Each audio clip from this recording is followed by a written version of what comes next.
attention, please. Παρακαλώ.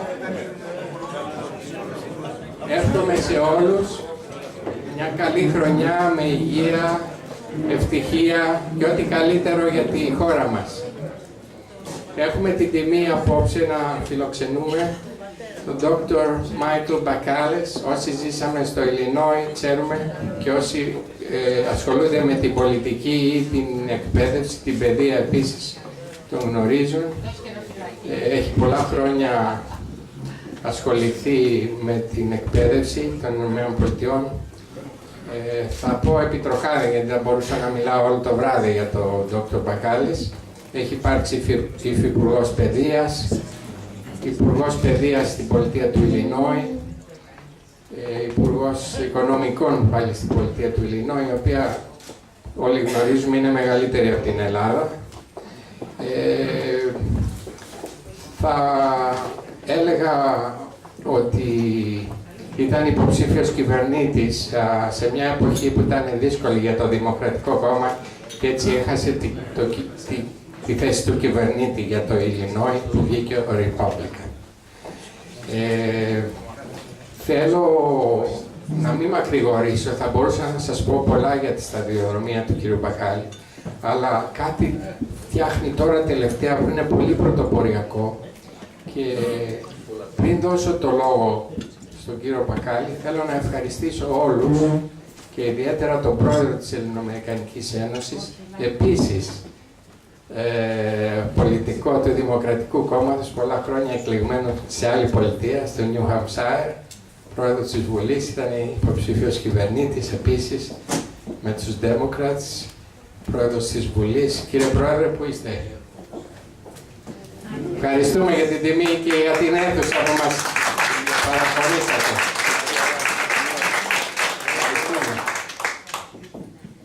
Ευχόμαστε κάθε καλό στην Ελληνοαμερικανική Ένωση και στο παιδί που δημιούργησε το Hellenic American University, το οποίο δημιουργήθηκε στην πολιτεία του κυρίου Κρυσπύρου, στο New Hampshire. Τώρα λειτουργεί στην Ελλάδα σαν Hellenic American College, έχει πάρα πολλούς φοιτητές, είναι ήδη accredited, σε τόσο λίγο καιρό κατάφερε να πάρει το accreditation, που όπως ξέρουμε είναι κάτι πολύ δύσκολο.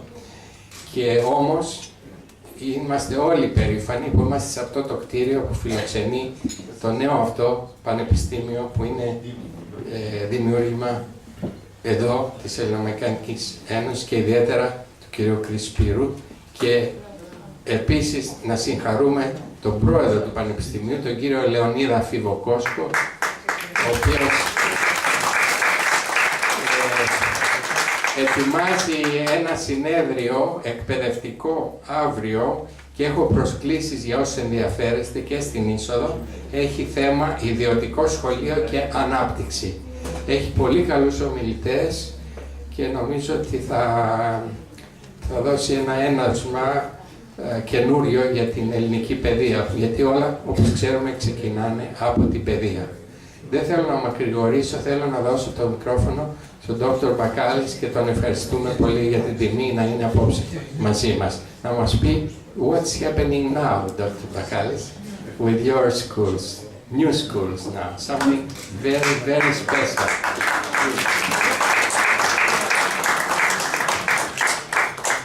Thank you very much. I'm going to have to speak in English, and I know this is a good audience to speak in English, but one of my great regrets was that I didn't learn Greek. My grandfather left Greece for America in 1898 as a very young boy, and then my father, that was my mother's side, my father left in 1923, and I never had the opportunity, and I wish I had. So let me speak in English for a few moments and thank Dr. Sorokos. He's been a long-time friend, someone I admire, someone I can genuinely call a friend. He's a leader in what he does.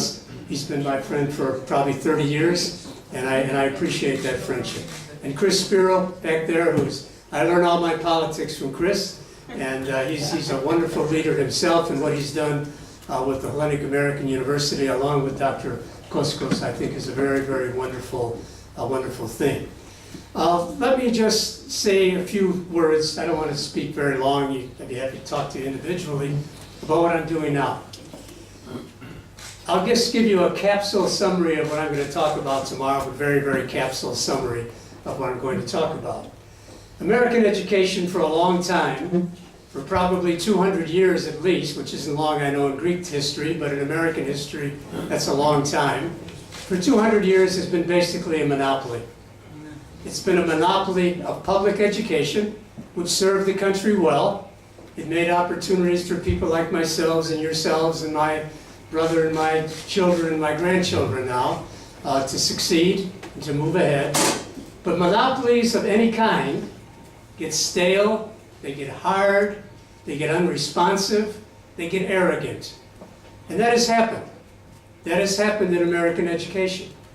And so from 1990, a new movement began called charter schools. Charter schools are public schools. But the difference is that a group of citizens, people at this table, if you were in the United States, or that table, could come together, decide they want a school, they would write a proposal for that school, and it would be submitted to somebody for approval. If it were approved, that would be a public school that would get public money. The idea behind charter schools was very simple.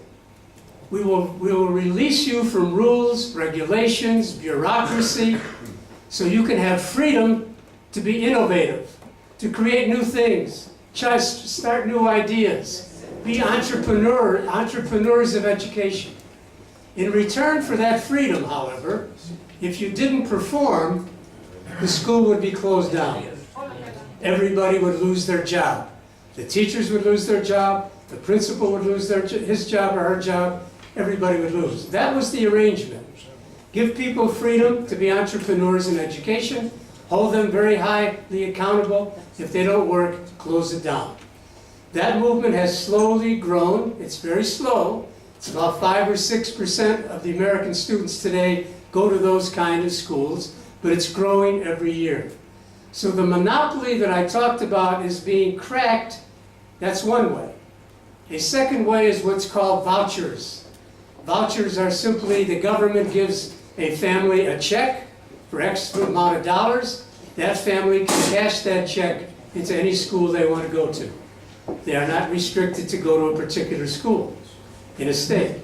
So that is another way in which they can go to a private school, for example, with that voucher, if they want to.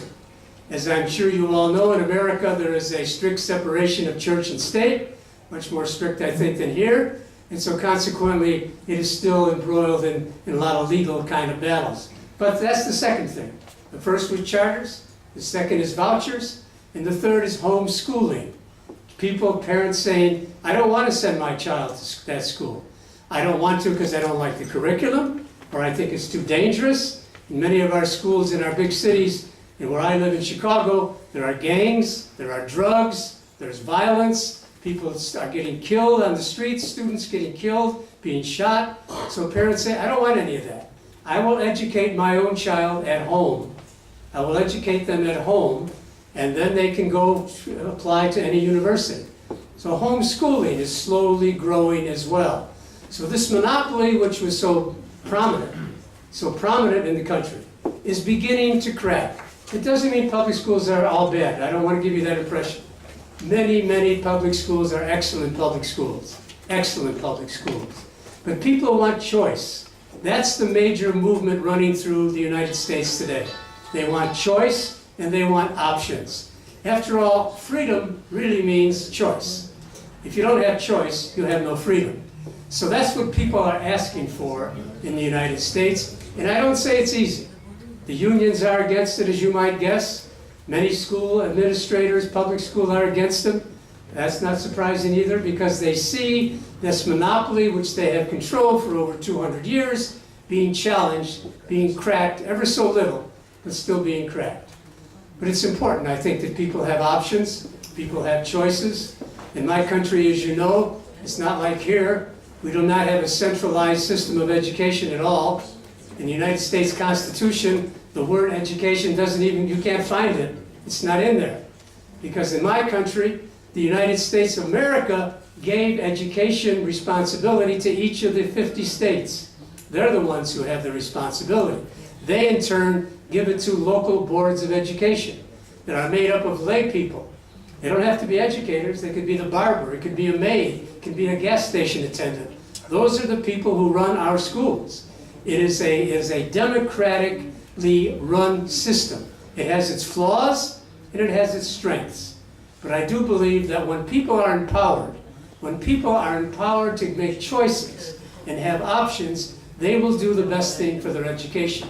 And it is really the key to what a democracy is all about.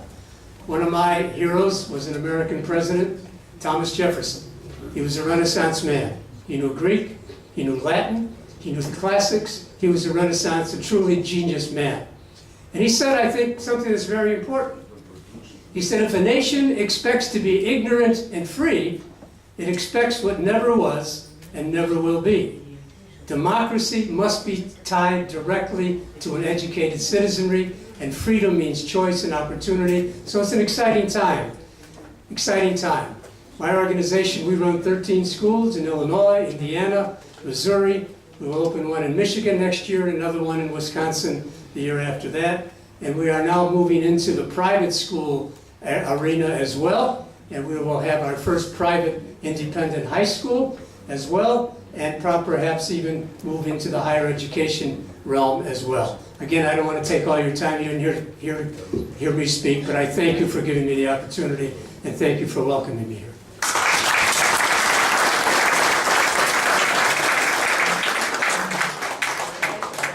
Please join us for the Pitta Cutting.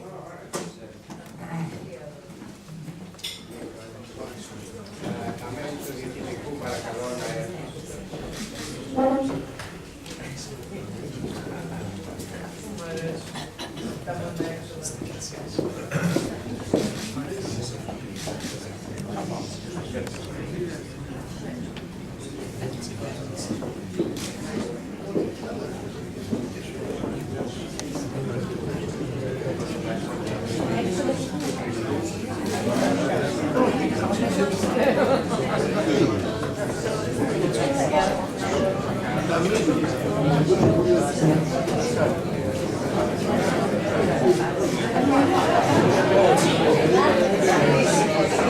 Gente, cansar comigo,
Ο κύριος Λεωνίδας Κόσκος, βρήκε το φλουρί.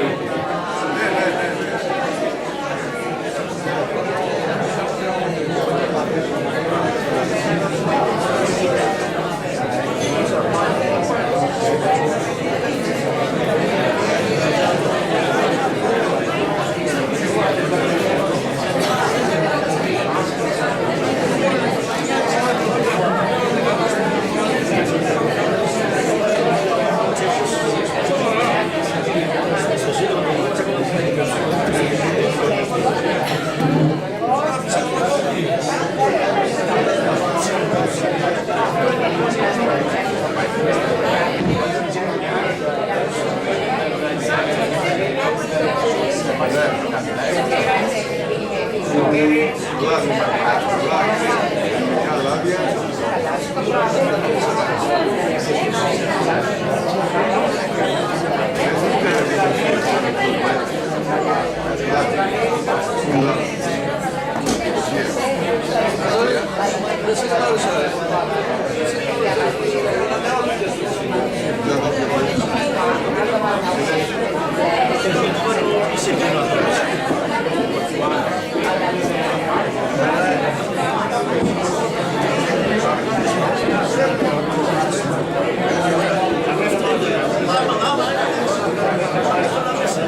Παρακαλούμε πολύ από αυτό το τραπέζι, ένα τραπέζι, να περνάει να παίρνει το κομμάτι που είναι εδώ στο τραπέζι δίπλα από το μικρό.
Υπάρχει και άλλο ένα φλουρί στην άλλη πίτα, τη μεγάλη.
Cambiamos.